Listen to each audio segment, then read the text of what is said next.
नमस्कार। Rajesh Pilot government polytechnic college Dausa के YouTube channel पर आपका स्वागत है। मैं अनिल अजमेरा, एचओडी कंप्यूटर्स।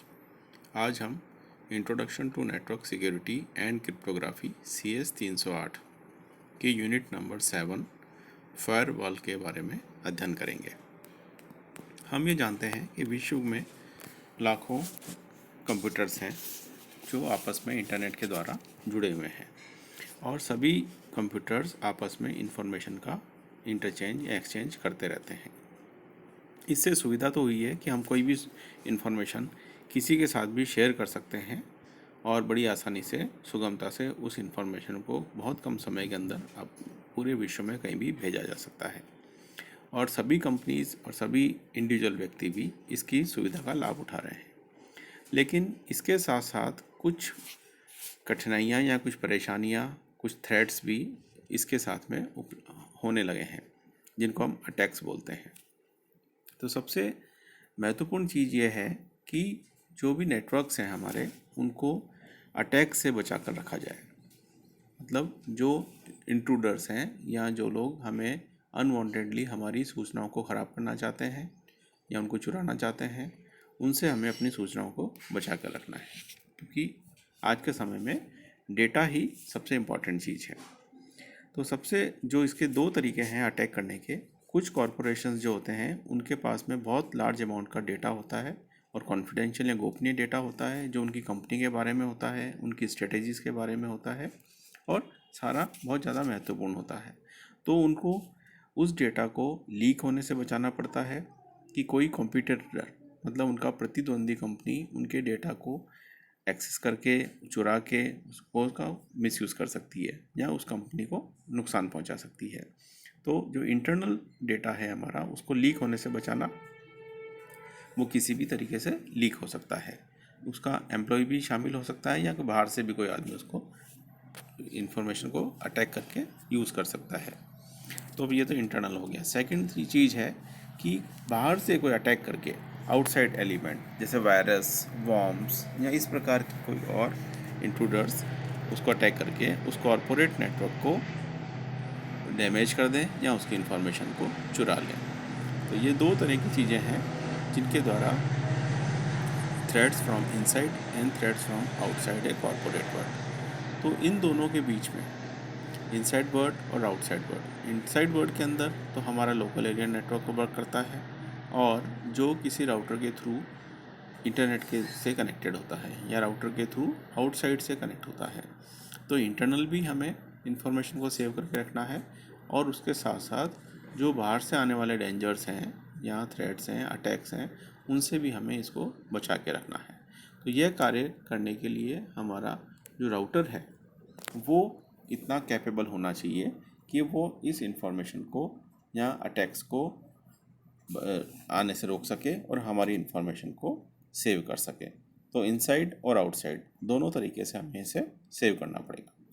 इसको बचाने के लिए, आउटसाइड अटैकर से बचाने के लिए, कॉरपोरेट नेटवर्क एक बीच में एक फायरवॉल का यूज़ करता है। यहाँ जैसे हम देख रहे हैं तो हमारा जो राउटर है वो एक फायरवॉल की तरह काम करेगा। हम ऐसा देख सकते हैं जैसे कोई भी महत्वपूर्ण बिल्डिंग होती है, उसके बाहर एक सिक्योरिटी गार्ड होता है या सिक्योरिटी होती है। वो किसी भी आने और जाने वाले दोनों को चेक करता है। कोई भी व्यक्ति बाहर से कोई हथियार छुपा के ला सकता है या सस्पिशियस व्यक्ति अंदर एंटर करके प्रॉपर्टी को या उनको रहने वाले लोगों को नुकसान पहुंचा सकता है। इसी प्रकार अंदर रहने वाला आदमी भी किसी महत्वपूर्ण चीज़ को बाहर ले जा सकता है, छुपा के चोरी करके ले जा सकता है।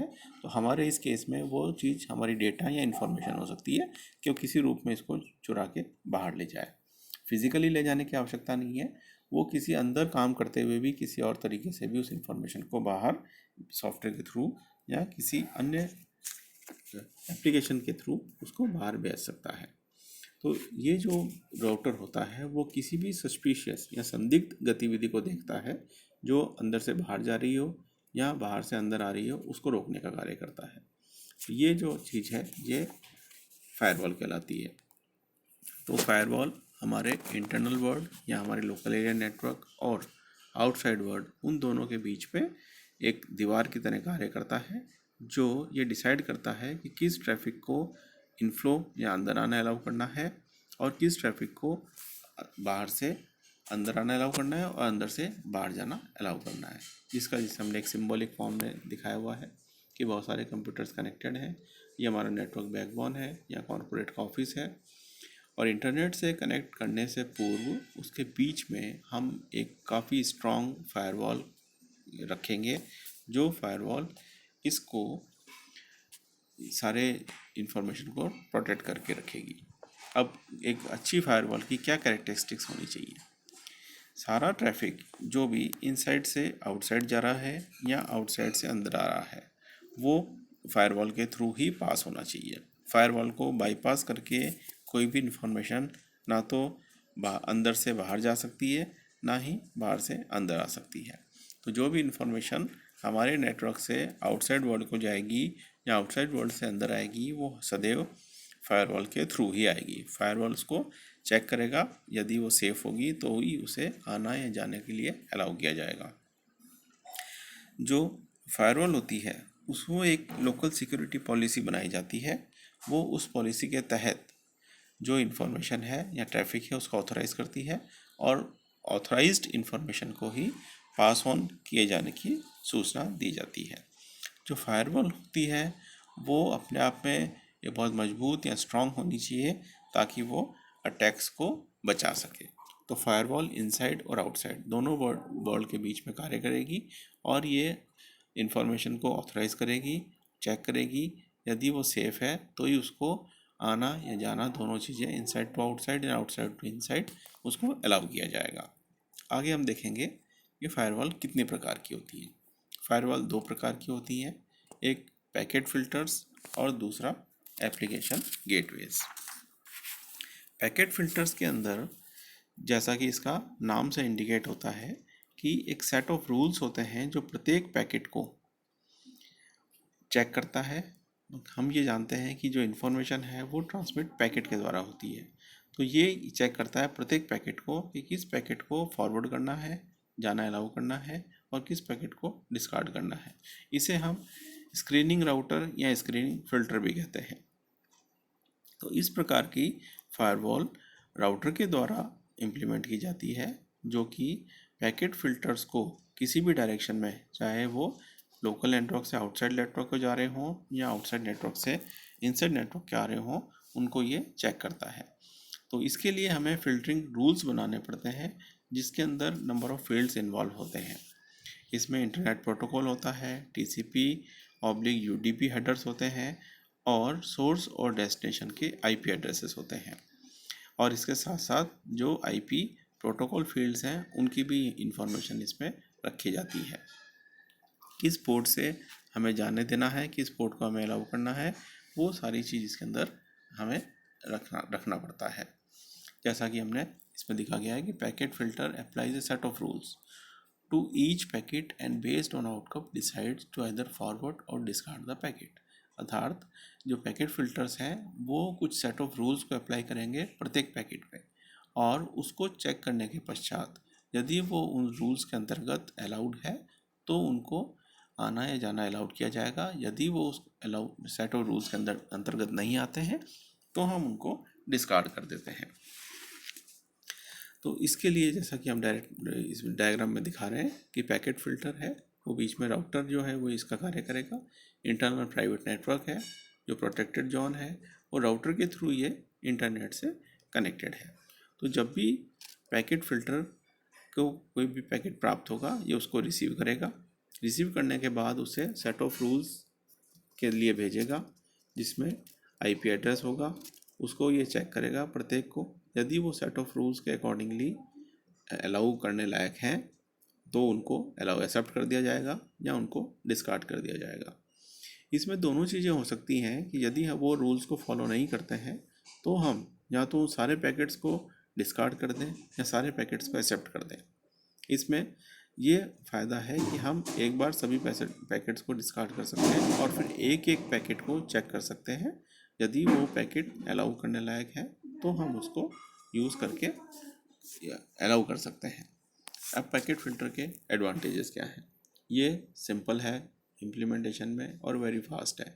इसकी स्पीड बहुत ज़्यादा फास्ट होती है ऑपरेटिंग सिस्टम जिसके द्वारा ये बड़ी तेज़ी से कार्य करता है। लेकिन इसकी डिसएडवांटेजेस है कि जो सेटिंग करने हैं rules, setting up of packet filter rules, ये सबसे मुश्किल कार्य होता है। ये हम किस प्रकार के रूल्स बनाएं जो सभी प्रकार के अटैक्स को चेक कर सकें, उन्हें अलाउ या डिस्कार्ड कर सकें। और सेकंड जो डिसएडवांटेज है, lack of support for authentication, इसके द्वारा ऑथेंटिकेशन किया जाना संभव नहीं होता।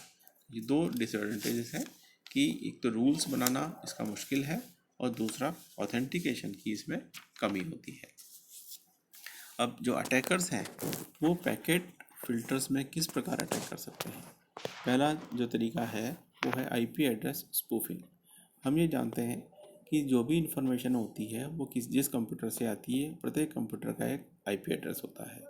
तो जो अटैकर्स होते हैं वो अपने आईपी एड्रेस को कॉपी करके या चेंज करके जो आईपी एड्रेस हम अलाउ करते हैं या जिस आईपी एड्रेस को हम जानते हैं वो स्पूफिंग कर देते हैं। मतलब अपने आईपी एड्रेस को हमारे वाले आईपी एड्रेस के जैसा शो करते हैं।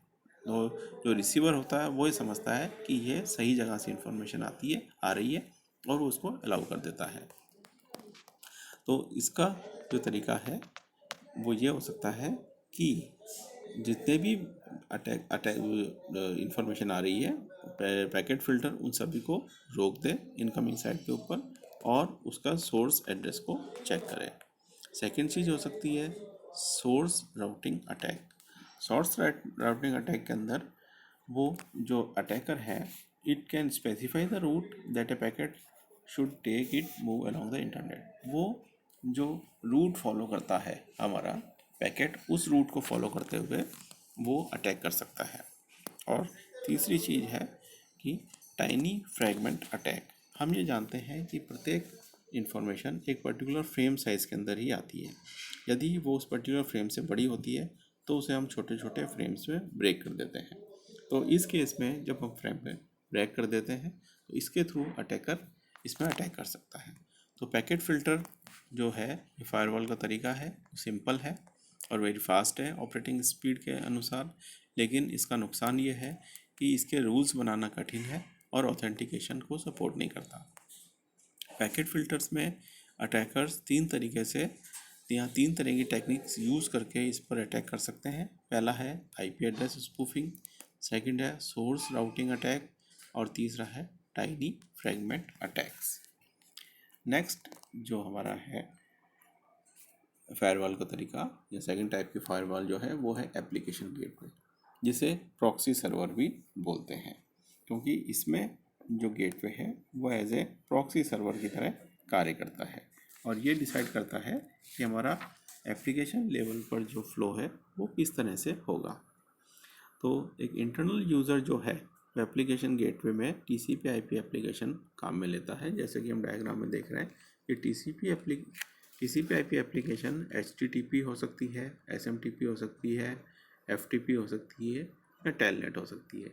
इनमें से किसी भी एप्लीकेशन के द्वारा इंफॉर्मेशन का आदान प्रदान किया जाता है। तो जो एप्लीकेशन गेटवे है वो यूज़र से रिमोट होस्ट के बारे में कुछ इन्फॉर्मेशन प्राप्त करता है और यूज़र वो इन्फॉर्मेशन इसे उपलब्ध कराता है जो कि डोमेन नेम या आईपी एड्रेस होता है। इस प्रकार जो एप्लीकेशन गेटवे है उसको यूज़र आईडी और पासवर्ड की भी आवश्यकता होती है ताकि वो एप्लीकेशन गेटवे की सर्विसेज को एक्सेस दे सके। तो एप्लीकेशन गेटवे यूज़र से रिमोट होस्ट के बारे में सूचना प्राप्त करेगा और यूज़र आईडी और पासवर्ड की सूचना प्राप्त करेगा। यूज़र जो है वो ये दोनों इन्फॉर्मेशन एप्लीकेशन गेटवे को उपलब्ध करवाएगा। एप्लीकेशन गेटवे इसके पश्चात जो रिमोट होस्ट है उसको एक्सेस करेगा on the behalf of user. User के बिहाफ पे जो एप्लीकेशन गेटवे है वो रिमोट होस्ट को एक्सेस करेगा और जो पैकेट्स हैं यूज़र के वो रिमोट होस्ट को डिलीवर कर देगा या उसको पास ऑन कर देगा। इसी प्रकार जो एप्लीकेशन गेटवे है वो एक प्रॉक्सी की तरह कार्य करता है एक्चुअल एंड यूज़र का और उसके जो पैकेट्स हैं उनको रिमोट होस्ट को डिलीवर करता है। इसी प्रकार रिमोट होस्ट से आने वाली जो इन्फॉर्मेशन होती है या पैकेट्स होते हैं उनको भी ये एक्चुअल यूज़र की जगह खुद उनको रिसीव करता है और उसके बाद में एक्चुअल एंड यूज़र को सबमिट करता है या उसको उपलब्ध कराता है।